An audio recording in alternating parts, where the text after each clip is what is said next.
How do we break the spell? We have to stop entertaining illusions and deal with what's real. We entertain illusions because we don't want to deal with what's real. We need to stop running from reality and face reality. We need to reshape, mold, and create a better reality if we're not pleased with our current state of being. Are we evolving or just revolving? Evolution or revolution? Are we elevating or just going in circles? Devote less time to marching and asking. Devote more time to building and creating. Why ask for a piece of their pie when you can make your own? We make the simplest things seem so complicated. Be the change that you want to see. Make life what you want it to be. Are we revolutionaries, evolutionaries, or are we just stationaries? Going in circles is better than going nowhere at all. Circles are repetitions. Repetition is how we learn. Not learning from repetition is the issue. Doing the same things over and over again, getting the same poor results, yet expecting better results is insanity. Do we not learn from our mistakes? Should we not learn from our mistakes? We have to study our errors and correct them. We have to rethink our actions and plan a new course of action. To be stationary is to be at a standstill, no growth, dead. To evolve is to transform, to ascend, to rise from death. We must remove the shackles that are preventing us from ascending. Religion, government, entertainment, financial enslavement, miseducation, belief, lack of knowledge, lack of culture, lack of universal awareness. These are a few of the many shackles that have us spellbound. Again, how do we break the spell? In order to break the spell, we must learn how to do the opposite of everything the system wants us to do. We have to reverse their program and use it to our benefit. We have to starve this parasitic system until it dies. We have to stop hosting their illusions and synthetic realities. We have to detach from their perverse cultures and lifestyles we've come accustomed to.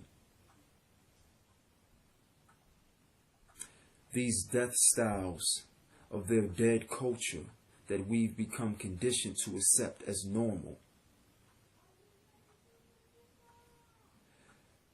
There's a saying that what's normal to the spider is chaotic to the fly.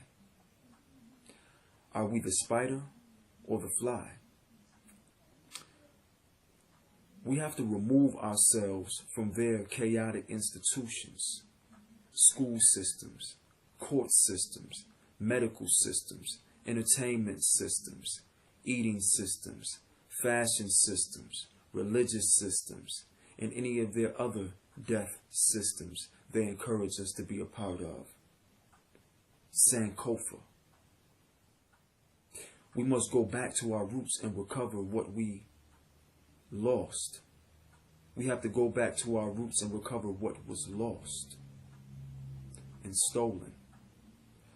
We must remember ourselves. To remember is to reassemble, to become whole again. We've been partial for too long. If we don't know where we come from, how are we going to make it to where we're going?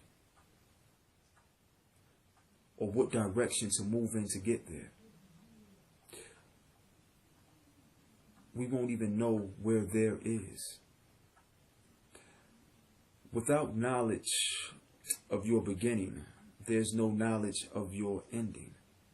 Movement without direction will have us going in circles without even knowing that we're going in circles. The landmarks may look familiar, but we're still lost. This is why knowledge of self is important. This is why cultural identity is important. Very important. See, if you don't find yourself, someone else will. And they'll use you to enforce their will.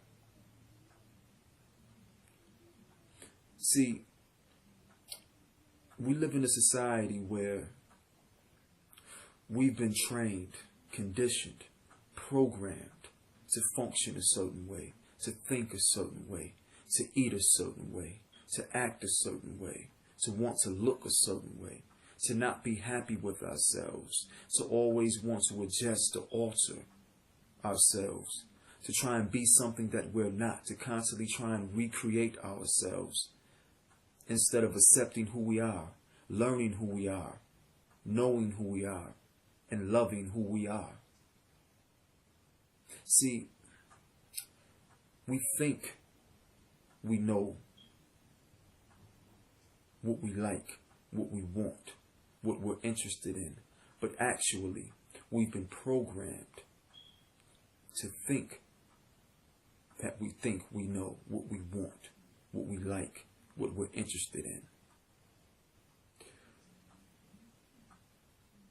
See, the spell is all around us, but we have to first know that we're under a spell to reverse or to remove the spell that we're under.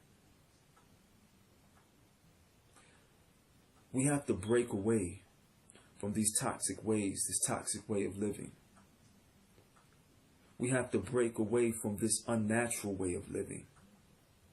All of the unnatural substances that we consume, the unnatural lifestyles that we enjoy living so much.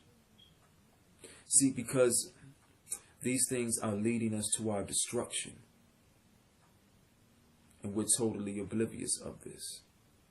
Some of us are aware and we try and pretend that we're not. Some of us have no ideal at all. Some of us care not to know it all. See, but the more you know, the more you're accountable for, the more you're responsible for. And with knowledge comes responsibility. It comes accountability. So we have to realize that these institutions, they're programs. They're conditioning us to be mindless, thoughtless zombies. To do the bidding of others, to be minions of the masters. Now, I know these things sound easier said than done, but we must realize that we must develop the discipline required to detach from these systems. We must learn to love ourselves. We must really get in tune with ourselves and get back in touch with nature and a natural way of doing things and a natural way of living. Because all of these unnatural lifestyles or death styles, they're not getting us anywhere. They're not helping us to ascend. They're actually descending us. They're causing de-evolution, not evolution. Now,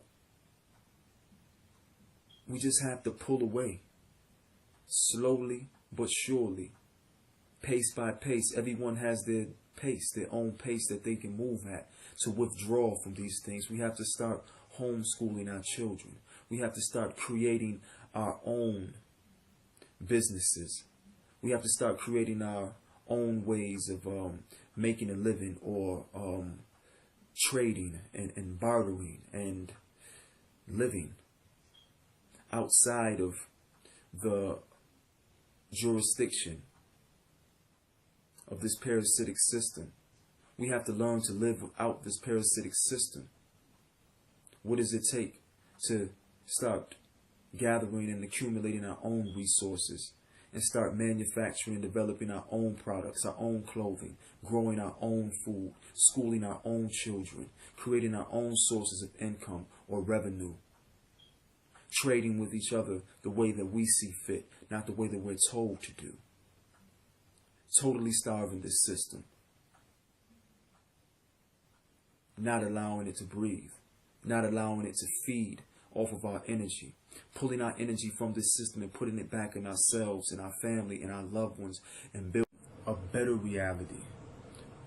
We don't have to subject ourselves to the reality they want us to live, to the fantasies they want us to live, to the distortions, the perversions they want us to live, practicing self-hatred, lack of self-care, carelessness, greed, envy, lust, hatred, and all of these other low vibrational frequencies and actions that are preventing us from ascending.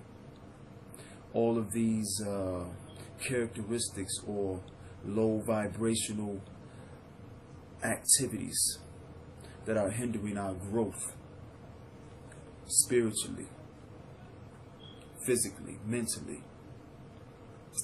This toxic lifestyle that's causing us all to be emotionally disturbed, psychologically disturbed, functioning, emotionally disturbed, the functioning, psychologically disturbed. See, we're all mentally disturbed or mentally disabled to some degree, to some extent. Some are just higher functioning or better functioning than others because we live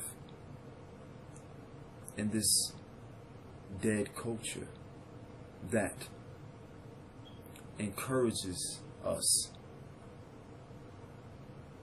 and markets death.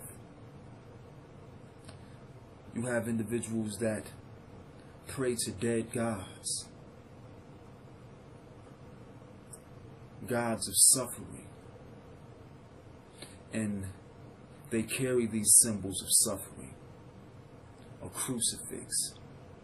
Why would you walk around with a symbol or a carving